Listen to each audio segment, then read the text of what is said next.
Estamos en comunicación con Luciana Sánchez. Buenas tardes. Hola, ¿cómo están? Hola Luciana, ¿qué tal? Me pres- Bien, muy bien. Te habla Florencia Lucione.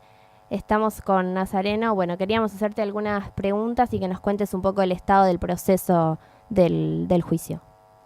Dale, por supuesto. Bueno, contanos, eh, para empezar, ¿hay un solo imputado en la causa? Hay una sola persona que está siendo juzgada, pero hay más imputados y además se sabe que son dos los asesinos. La persona que está siendo juzgada es uno de ellos y hay otro que no sabemos quién es y que todavía se está investigando. Bien. Están en el juicio oral, están declarando varios testigos, familiares, peritos. ¿Qué es lo que se puede rescatar hasta ahora de esos testimonios?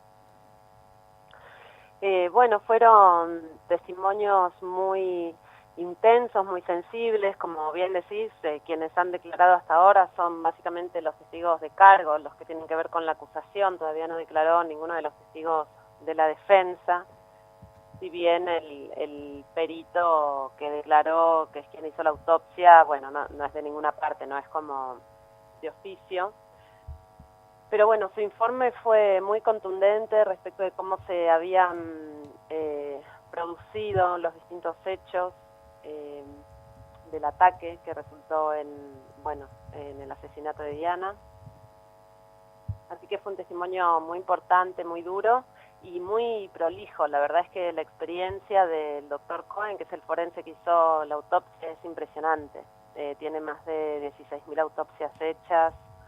Eh, y en ese sentido fue muy importante su definición respecto de comparar la multiplicidad lesiva del cuerpo de Diana, que presentaba el cadáver de Diana, con otras autopsias que él hizo y destacó puntualmente la de Ángeles Rawson y Wanda Tadei. Y es muy interesante esa comparación por muchos factores, pero creo que Cohen da en lo cierto, en el clavo, en el sentido de comparar a Diana con personas que parecen tan distantes, ¿no? A lo que Diana era, una niña, una joven, apenas adolescente y una mujer heterosexual, bisexual, joven, pero bueno, como con otra historia. Entonces, como y Diana, bueno, una travesti referente de derechos humanos indígena, ¿no? Entonces, como tres historias tan diferentes, en definitiva, convergen a partir de esta violencia femicida, travesticida, a pesar de los puntos que también tienen en particular, ¿no? Pero bueno, eso fue un punto muy álgido del testimonio de Cohen y que yo creo que va a ser relevante a la hora de la sentencia. Bien. Y el otro testimonio, bueno, también declaró Saya, el hermano de Diana, Amaranta Gómez Regalado, que es una compañera antropóloga mexicana, muye, trans, también, bueno, amigas y compañeras de Diana. Bien, sí, yo estuve leyendo estos días bastante y encuentro un punto que me parece interesante, que es que más allá de que por supuesto se espera un fallo, porque todos esperamos que haya justicia, también la importancia de esta calificación del travesticidio, que hasta ahora, tengo entendido, nunca se ha utilizado para juzgar ningún caso y justamente la importancia que esto tiene, que sea tomado de esta manera para poder visibilizar una situación determinada que pareciera que hasta hoy no se le da bolilla y son casos esporádicos. Quería preguntarte un poco justamente qué esperan de este fallo en función de esto que te digo, bueno, de la calificación del travesticidio. Bueno, sí, justamente esto que vos planteás está muy bien planteado en varios sentidos. Primero, justamente que uno de los objetivos de esta calificación de travesticidio es conectar cosas que parecen justamente hechos aislados, ¿no? Estas muertes prevalentes del colectivo travesti trans acá en nuestro país que, bueno, que corta la expectativa de vida a la mitad, ¿no? Así que esto que vos decís es exactamente así. Por otro lado, esta cuestión de que a pesar de que la identidad de género se incluyó como categoría protegida en el Código Penal, en el inciso cuarto, que agrava los homicidios, los asesinatos por odio, ¿sí? En 1960 más o menos se incluyeron las categorías de odio racial y religioso, y en el 2012 la de identidad de género, orientación sexual y expresión de género. Y bueno, y esto históricamente se usó muy poco, y a los casos nunca se aplicó la agravante específica por identidad de género, que en nuestro contexto y en el caso del asesinato de una travesti es un travesticidio, es uno de los elementos del travesticidio. Bien. Así que sí, esperamos que en ese sentido el tribunal considere que efectivamente tiene los elementos para hacerlo. Nosotros creemos que sí, hemos trabajado durante 2 años y medio en conjunto con las distintas fiscalías que intervinieron para poder, y bueno, y el juzgado de instrucción también, para poder contar con estas herramientas en el juicio. Y bueno, esperamos que sean tenidas en cuenta.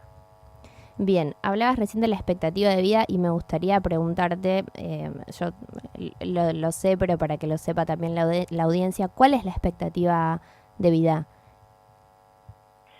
Bueno, hay distintos estudios que empezaron desde organizaciones no gubernamentales, pero después fueron confirmados por distintos censos de investigaciones oficiales que dan cuenta que las mujeres trans y travestis en nuestro país raramente superan los 40 años en realidad raramente superan los 35 años de edad, y hay un pequeño sector que llega un poco más, por lo tanto, en promedio, la expectativa de vida son 40 años, ¿sí? Diana tenía 39 años cuando fue asesinada, y esta también es otra cuestión, que el homicidio, el asesinato, tienen gran incidencia. O sea, no es solo que la expectativa de vida se corta a la mitad, sino que una de las razones principales por las cuales esto sucede son asesinatos. Entonces, el travesticidio, en definitiva, que es algo que el colectivo viene reclamando hace muchos años, que se sancione y que se prevenga, sobre todo, que se evite por distintas medidas, y Diana fue una de quienes más, con más fuerza, trabajó en este reclamo, haciendo investigación incluso, y bueno, y visibilizándolo. Bueno, es un fenómeno que es muy grave, y que además también ha sido reconocido en distintos documentos oficiales. Esto también es otra cuestión, que no solo existen elementos de prueba en este caso para condenar por travesticidio, sino que también hay algunos elementos jurídicos, no solo el Código Penal, sino una sentencia de la Corte Suprema que reconoce justamente esto, que los asesinatos de mujeres trans y travestis son muy graves, y una de las razones fundamentales por las cuales no viven más de 40 años en promedio. Bueno, y otra serie de sentencias que justamente van en este sentido. Entonces, esto sería como, bueno, ir justamente también conectando esos puntos que parecen dispersos y poder terminar de darle una forma jurídica a algo que es un reclamo de muchos años del colectivo travesti trans, fundamentalmente. Bien, para cerrar te quiero hacer una última pregunta que por ahí no tiene que ver con el proceso judicial, pero que me gustaría que me contestes para que todos los que están del otro lado sepan de quién estamos hablando y la importancia de su tarea, y es ¿quién era Diana Zacayán?